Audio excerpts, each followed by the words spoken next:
and I found a folder that's just got a ton of like loose little bits that are like 2 to 5 minutes long. Some of them are a little longer even, and a couple of kind of lost episode kind of things that I thought I'd throw up under the title, Lost Archive or something.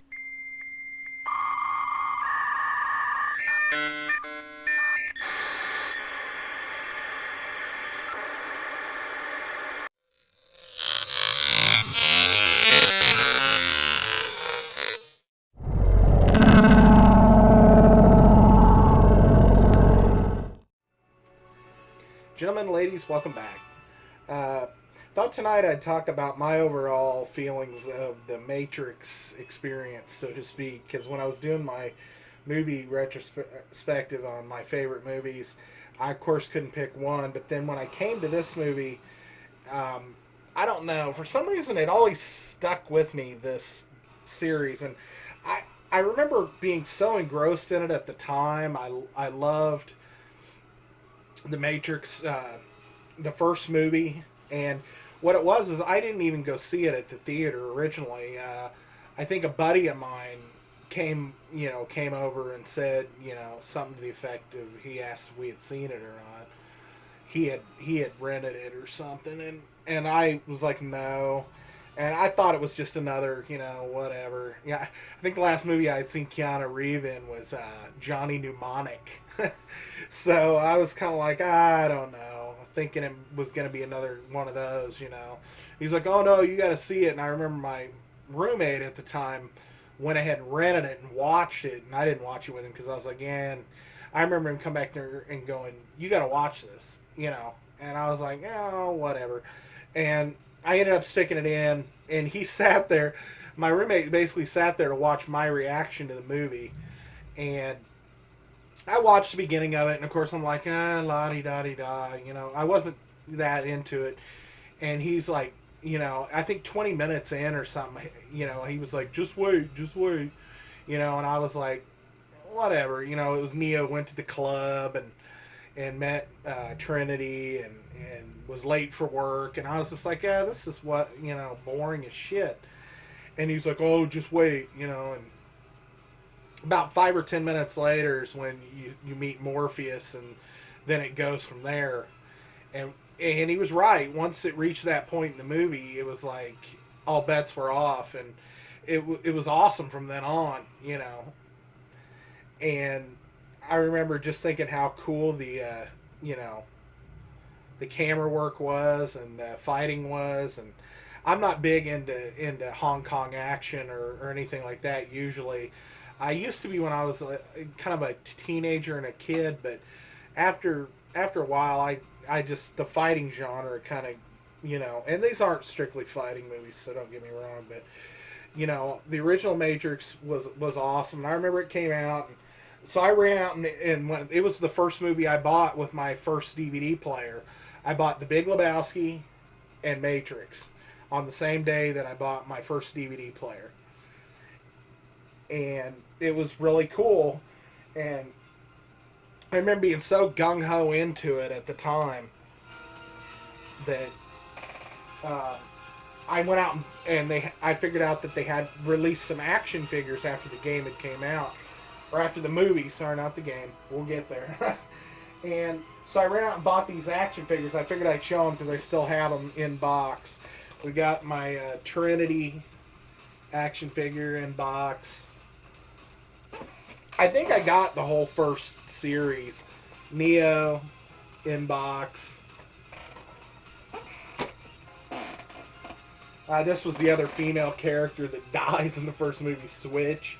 Of course, they had to work a couple more female characters in, to the action figure line, so they made one of her. Of course, this guy would be considered a bad guy. Cypher. I think he was considered one of the bad guys in the original set, because they only, other than Cypher, the only other bad guy is Agent Smith. They didn't do the other agents at all. Agent Smith in box. So that's two bad guys. And then my favorite, of course, is Morpheus in box.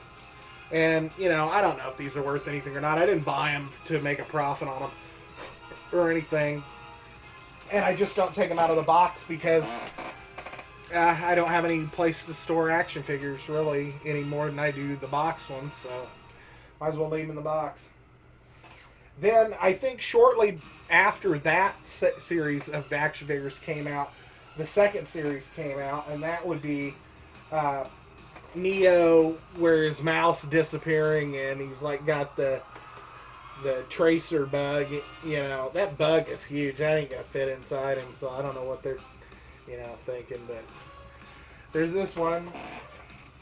Then they did a tank figure. Tank and Dozer. They didn't do a Dozer figure. It's one of the only ones they did. They didn't do a mouse figure or a Dozer figure, and I don't know why. Then they did a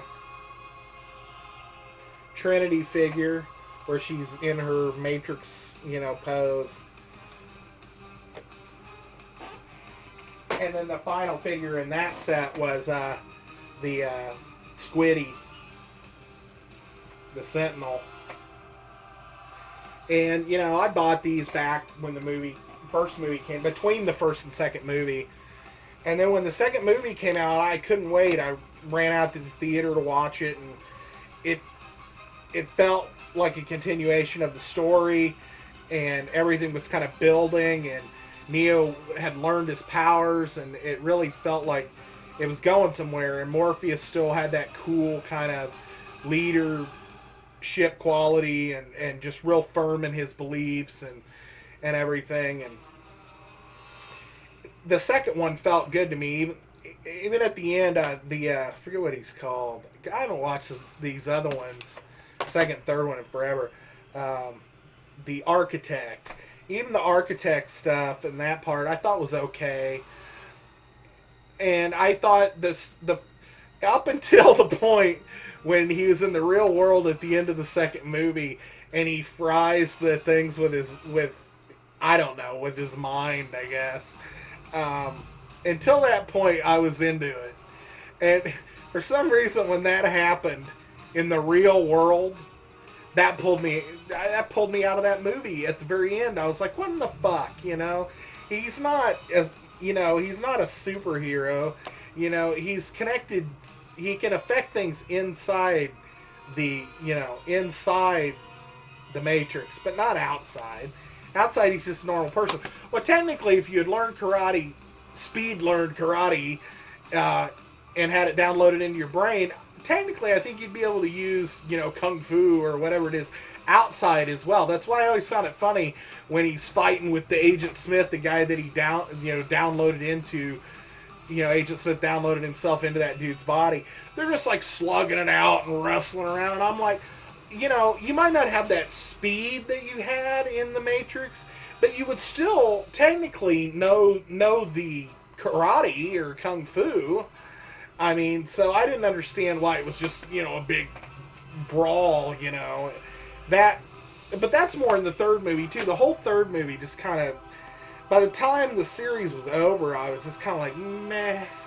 You know, it was just like, I don't know. But the second movie, I was like, oh, we'll see where they're going with this. But the whole point at the end when he fried the thing with his mind and whatever, I was just like, I don't know. And I sat there in the theater all the way through all the credits to see the little teaser for the next edition. And I was like, well, we'll see. You know, we'll see what's going to happen here. And then they released a few action figures for that. And I did, of course, go out and get the Morpheus figure for the second movie, because Morpheus was still cool, and I still really loved his character. And I think this action figure still looks awesome. And it was at that point, I think, between the second and third movies, before Christmas, because I think the movie came out, I'm trying to remember when the movie came out. It was around Thanksgiving or Christmas, I don't remember. But this game came out about 6 weeks before the movie came out and Enter the Matrix. And this game I really loved. It felt like you were in the movie, playing the movie. I mean, basically, is what it felt like. It had all the music, it had the stylized moves, you know, some of the bullet time, and it just felt really cool. And I really dug it. And I played through this whole game and beat it. And then I ran out and got the official strategy guide to figure out all the extras in it. And I have all these little tabs because each one of these pages, I don't remember how to decipher it or whatever, but each one of these little pages that I have bookmarked had some kind of secret code or hack or something on it that you could do inside the game. And I color coded them, and I don't even remember. I don't even remember how I figured this out or what. But I loved the game, and I played through it a couple times before the third movie even came out. And I went out, I think, shortly before the third movie came out. The Animatrix came out. I ran out and bought the Animatrix. I loved the Flight of the Osiris, the CG one, and a couple of the stories I really liked. But a lot of these cartoons were really wild to me. They were done in a really artistic style, or they were done like, you know, it looked like heavy metal or something, which is cool. But I just, because each story told a different, you know, little piece to the puzzle, it, with all the different styles, it kind of it pulled me out of it because I prefer they just stuck with one style. And that's partly because I'm not a huge anime fan or a huge animation fan as an adult. And I don't know why that is. Why I quit, because I used to really love it, and I don't know why I really quit watching anime and stuff, but I just can't get into it anymore. So then we came to the final piece to the puzzle, and that would be Matrix Revolutions. And this movie basically let me down on almost every level. I think I went and saw it by myself, for one. So even after I saw it, I didn't have anybody to talk to about it until somebody else I knew went and saw it. And I don't know what I don't know what to say. I just, like I already said, with the fighting, technically he should be able to do, you know, kung fu and other stuff outside of the Matrix as well as inside. But the stuff that he shouldn't be able to do, like fry the Sentinels, he could do, which I don't understand. I did love the big Sentinel battle with the you know, walkers and stuff. But you know, when Morpheus in this movie, he was my favorite character throughout the trilogy, and then it came to this movie, and he basically finds out that, you know, the architect told Neo that the one is just a system of control, and that they've wiped him out 7 times before, and Morpheus just totally shuts down for basically the rest of the movie. He doesn't want to believe it, and then once he does accept it, he thinks, you know, he basically just gives up, and that killed me. You know, I was like, of all the people that had so much faith from the beginning, to just give up any sense of faith because, you know, one dude, the guy that says he's the one, or you think's the one, basically just tells you, you know, you were wrong. You just decide to just not even try.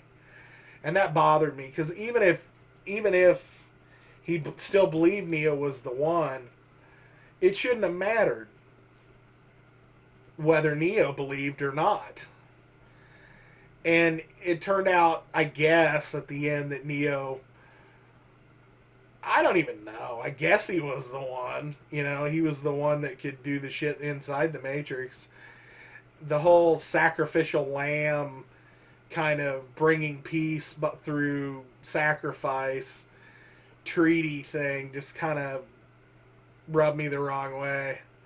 I don't know. I thought maybe he would go, and you were hoping he would go and destroy the source and shut down all the robots, and, you know, mankind would triumph. I mean, I guess that's the way I wanted to see it come out, I guess. And because it didn't, I just felt I felt weird when I walked away from the movie. It was like, what? I guess, yeah, it could have ended that way. You guys are clever. But basically, it was just eye candy, and it wasn't much more than that. I thought the whole ending was, you don't want to sit through, especially a trilogy, and have a downer ending where it's just kind of like, okay, there's a treaty now, you know. Oh, okay. So what's to stop the robots from going? We don't want to honor the treaty. Fuck it. I mean, what's to stop them? They don't have any sense of right and wrong. So I don't know. And the more over the years, the more I've sat on this experience, the more I've been kind of underwhelmed by it. You know, I still love the original Matrix and maybe even Matrix Reloaded. And actually, the game was pretty solid. I never played Path of Neo, and partly because I think that came out when Matrix Revolutions came out or after it had come out at the theater. And once I saw that, I had given up on the series as a whole. And I don't know if I'm the only one that felt this way. It's kind of like, and I don't want to really shit on anybody's parade or anything, but it's kind of the way I felt at the end of the Lord of the Rings movies too. Except there was at least, they finished off who they were supposed to finish off at the end of that. There was a positive and negative ending, because it was positive because they were able to triumph over the evil and stuff, but it sucked because Frodo had to leave, and all of this pain and problems everybody had gone through. But I don't know. It's just the Lord of the Rings movies were the same way for me. They were really spectacularly shot, and they looked really nice, and they were just super long. I guess what it was is when I watched them at home, and I did buy the director's versions. I have all three, but when I'm at home and I can watch it an hour at a time or something, it's a little different. When I was sitting there in the theater, I'm sorry I'm ranting on Lord of the Rings, but when I was sitting at the theater during Fellowship of the Ring, my uncle told me that the movie or the book ended about the time that the fellowships formed at the council in the first book. And I don't really know, because I've always been it's been real hard for me to read that old English style. I spend so much time trying to decipher the words in my head that I don't enjoy the story. Maybe that's why I like Stephen King. He uses a lot of cuss words, but it's easy to read. But he told me that the first movie ended about where the council is, or the first book ended. And so when that council rolled around and I saw it, I'm thinking, oh, the movie's almost over. It'd been about 2 hours at that point. And I was like, all right. And I was kind of geared, when you've watched kind of a long movie and you kind of feel like you're getting close to the end of it. It's kind of like when I watched The Watchmen too, because I already knew how it was going to play out, so I knew where the end was going to be. You kind of get to where you know the end is coming up. That's the way I felt during Lord of the Rings, and then I had to sit there for another hour and watch the rest of it, and it just I don't know. Every one of those Lord of the Rings movies felt way too long for me to watch in one sitting at the theater. Maybe I have ADD, or I'm so used to watching 10-minute YouTube clips that I just can't focus. And I focused okay, but I felt my mind and kind of even my, eyes wandering. I'd look over at other people, watching it and stuff, just for a couple seconds to just see how they were reacting or whatever. But anyway, I don't know. This is a rant ramble on Matrix and Lord of the Rings. And I don't know. Anyway, I'm going to shorten this up, and I'll talk to you later. I don't even know if I'm gonna post this because basically it might just be me complaining about the Matrix for 15 minutes. So, and don't get me wrong, I'm not. I always feel like I gotta defend myself, like I can't take a firm stance or that I'm gonna offend somebody. But basically, my opinion of it was the first movie was awesome. The second movie was pretty good up until the Neo frying the thing in the real world, and then which was right at the end, and then the third movie was a big meh, So I'm done. I'm gonna sign off, and I hope you can stomach this. I'll talk to you later. Bye.